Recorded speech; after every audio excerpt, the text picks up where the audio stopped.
ঈদের পঞ্চম দিনেও দর্শনার্থীদের পদচারণায় মুখর রাজধানীর বিনোদন কেন্দ্রগুলো। রমনা পার্ক, হাতির ঝিল, মিরপুর চিড়িয়াখানা সহ প্রতিটি জায়গায় জমজমাট শিশু কিশোর সহ সকল বয়সী মানুষের সমাগমে। পরিবার প্রিয়জন নিয়ে দূর দূরান্ত থেকেও আসেন অনেকে।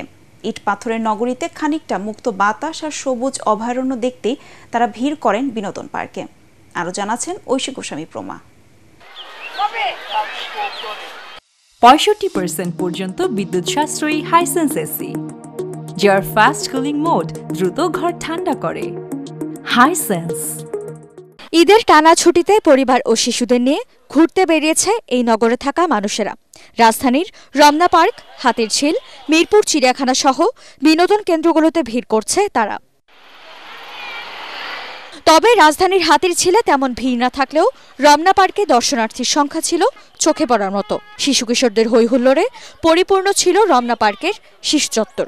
আব্বু আম্মুর সঙ্গে খেলতে ঘুরতে আমি এখানে খেলতে এসেছি, আমার দুই আপুর সঙ্গে এসেছি। আমার খুব ভালো লাগছে। আমি আমার বাবার সাথে আসছি, আমার আম্মুর সাথে আসছি। এখানে সবকিছুই সুন্দর, এখানে ঘোরার জন্য একটা খুব ভালো জায়গা। ইট পাথরে ঘেরা নগরীতে সামান্য সবুজের ছোঁয়া পেতেই এখানে আসছেন বলে জানান দর্শনার্থীরা। বাচ্চারা দেখা গেছে ঘরে থাকে, একটু বের হলে এইসব প্রকৃতিতে ঘুরে অনেক আনন্দ পায়। জন্য উচিত এরকম আরো কিছু জায়গা হোক, আমরা চাই। শুক্রবার বিশেষ করে ঈদের মধ্যে আসা হয় নাই, তো আজকে প্রথম আসলাম ঈদের পর। আর আরো সংস্কার করলে আর কি ভালো হয়, আরো বিভিন্ন খেলার রাইড এগুলো দিলে খুব ভালো হয়। এদিকে মিরপুর চিড়িয়াখানার বাঘ, সিংহ, বানর, ভালুক সহ বিভিন্ন পশু পাখির খাঁচার সামনে ভিড় করছে শিশু সহ সব বয়সী মানুষ।